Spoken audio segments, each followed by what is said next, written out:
ইয়াস্তামি আনিল মুনকারা, তারা নেগেটিভ কথা বলবে না, পজিটিভ বলবে, ফজিলত ফজিলত ফজিলত, কিন্তু নামাজ না পড়লে এই শাস্তি এই শাস্তি, এই চুরি করবেন না, মিথ্যা কথা বলবেন না, ডাকাতি করবেন না, বেমানি করবেন না, ওয়াদা খেলাপি করবেন, এইগুলো না, নেগেটিভ নেই। তাদের দিনে পজিটিভ আছে, ব্যাস একটি তার আছে, আর একটি তার নেই। আমরে বিল মারুফ আছে, নাহি আনিল মুনকার নেই। আল্লাহ পাক বলছে শ্রেষ্ঠ উম্মত কখন হবে? তা'মুরুনা বিল মারুফ ওয়া তানহাউনা আনিল মুনকার, পজিটিভ নেগেটিভ দুটোই হইতে হবে। কলেমাতে আল্লাহ শিখেছে লা ইলাহা, অন্যগুলোকে অস্বীকার করো, আর ইল্লাল্লাহ বলো, তাহলেই হবে, নেগেটিভ পজিটিভ দুটো লাগবে।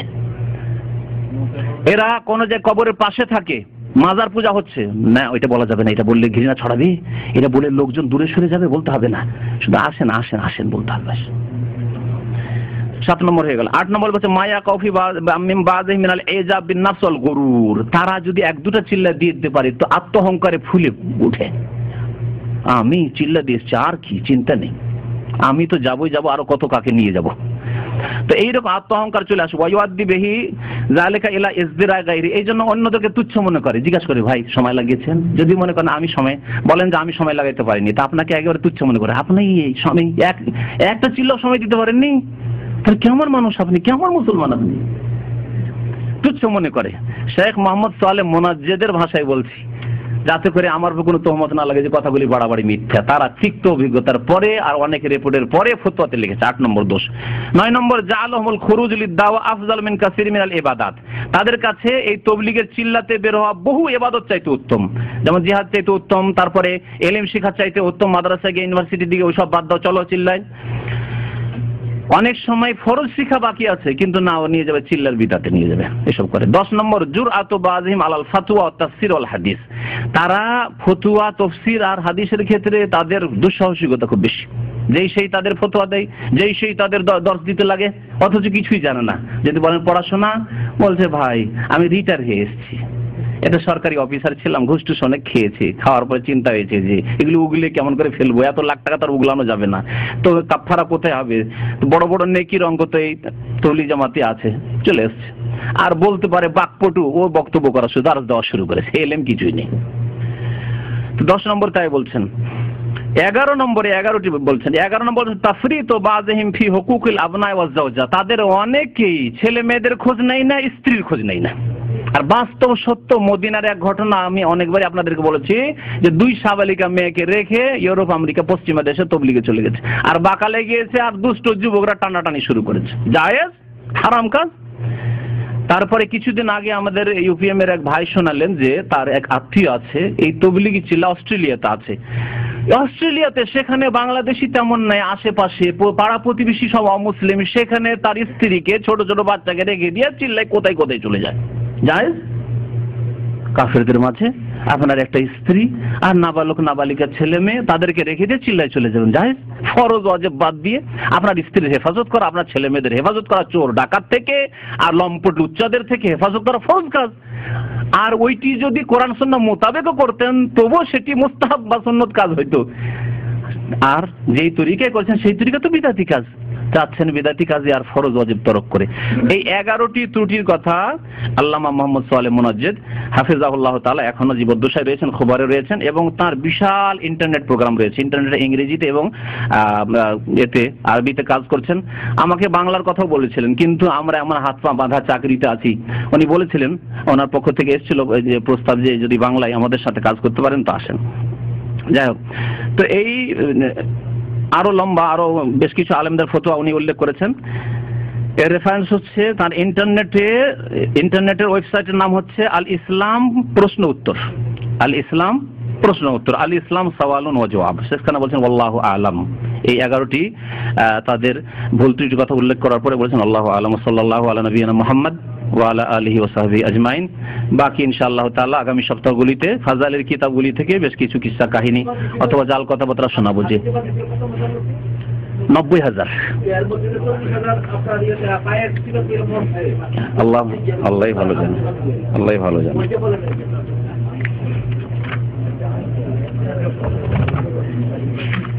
প্রশ্নের সময় নেই।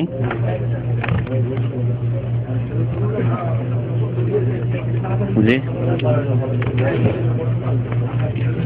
থামেন থামেন থামেন।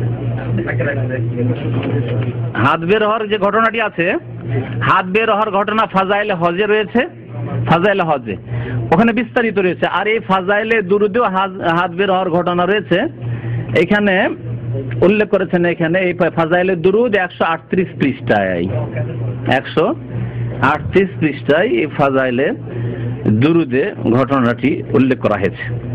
যদি একটু থামেন, খানাটা একটু থামেন, তাহলে আমি ঘটনাটি শোনাই।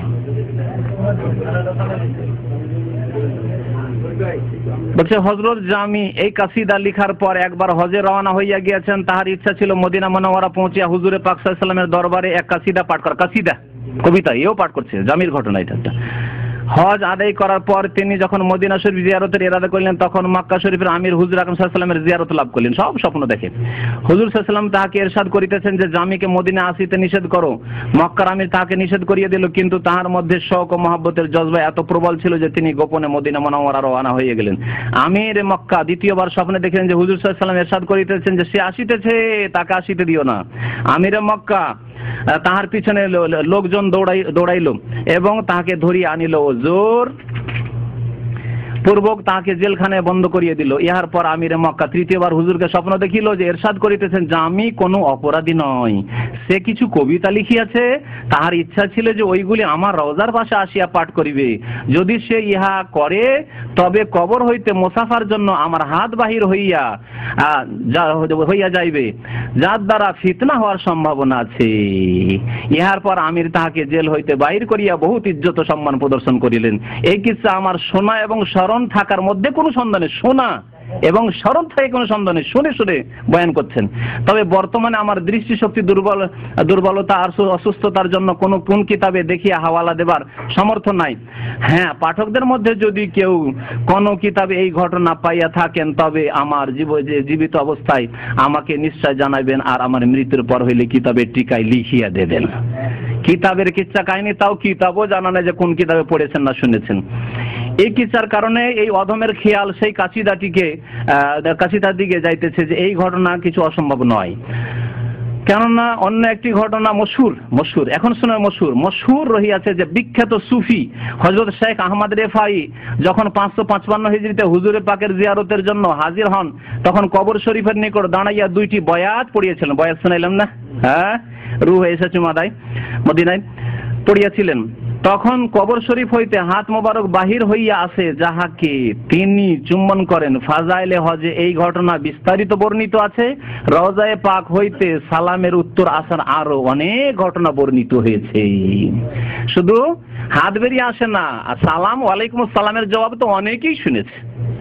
সব ভ্রান্ত কথা। মা আনজালাল্লাহু বিহা মিন সুলতান, আল্লাহ পাক এই সব কথা কোরআন হাদিসে নাযিল করেননি। এই সত্য দিন নয়, সব ভ্রান্ত দিন থেকে বাঁচেন। আল্লাহ পাক হেফাজত করেন, যেন আমাদের ঈমান আমলের জন্য হেফাজত করেন।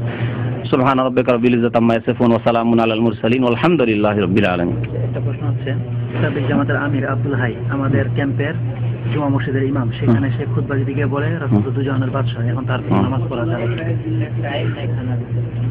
টাইম নাই। একবার জিজ্ঞাসা করেছেন যে ওই আব্দুল হাই সাহেব এখানে যে আছেন, আব্দুল হাই আমার কাছে যখন প্রথম বক্তব্য করি আজকে থেকে 7 বছর আগে তবলিগ পরিচিতি, তখন আমার কাছে এসেছিলেন। আসার পরে আমাকে খুব রিকোয়েস্ট করলেন যে বলিয়ে না, আমরা তো দিনের কাজ করছি। আমি বললাম তো শিরক বিদআত থেকে তওবা করে নেন। দেখিয়ে দিলাম, খুলে এগুলো দেখালাম, শিরক বিদআত থেকে তওবা করে নেন, কোনো কথা বলবো না যে আলহামদুলিল্লাহ জাযাকাল্লাহু খাইর আব্দুল হাই তওবা করে নিয়েছে, ঠিক না? কিন্তু আল্লাহ পাক এদেরকে তওবার এখনো তৌফিক দেয়নি। তো জুমার ইমাম আপনাদের জন্য এইরকম লোকের জুমার ইমাম রাখাও জায়েজ নাই। কথা বুঝতে পেরেছেন? তিনি তার বক্তৃতায় প্রায় বলে থাকে রাসূলুল্লাহ দোজাহানের বাদশা। গত সপ্তাহে বলে দোজাহানের বাদশা বলা শিরকি কথা, সব বলা জায়েজ নাই। গত সপ্তাহে এটা উত্তর দেওয়া হয়েছে, আপনারা ছিলেন না হয়তো। যে আপনি রাসূলুল্লাহকে স্বপ্ন দেখলে জাহান্নাম হারাম হয়ে যায়, আপনি বলতেছেন স্বপ্ন দেখা যায় না, কোনটা ঠিক? রাসূলুল্লাহ সাল্লাল্লাহু আলাইহি ওয়াসাল্লামকে স্বপ্নে দেখলে জাহান্নাম হারাম হয়ে যায়, এটা কোথায় আছে? কেমন করে দেখলেন যে এটা রাসূলুল্লাহ সাল্লাল্লাহু আলাইহি ওয়াসাল্লাম? এটা প্রমাণ করেন। সাহাবী যদি রাসূলুল্লাহ সাল্লাল্লাহু আলাইহি ওয়াসাল্লাম দেখে থাকেন তাহলে ঠিক আছে, সত্য তিনি দেখেছেন, কিন্তু আপনি দেখলেন কেমন করে নিশ্চিত কনফার্ম যে ইনি রাসূলুল্লাহ সাল্লাল্লাহু আলাইহি ওয়াসাল্লাম? কেমন করে? আমাকে যে দেখেনি সে কি করে বলবে যে এটা মতিউর রহমান? যে দেখেনি, যে দেখেছে সে বলতো না এটা মতিউর রহমান। আল্লাহ হেদায়েত করুন। নবী সাল্লাল্লাহু আলাইহি ওয়াসাল্লামকে স্বপ্নে দেখার জন্য যতগুলি তদবির বয়ান করা হয়েছে এই কিতাব মজুদ, সবগুলি ভ্রান্ত তদবির, একটি কোরআন হাদিস তদবির নেই। এমন কোন তদবির নবী সাল্লাল্লাহু আলাইহি ওয়াসাল্লাম শিখাননি, কোন তদবির শিখাননি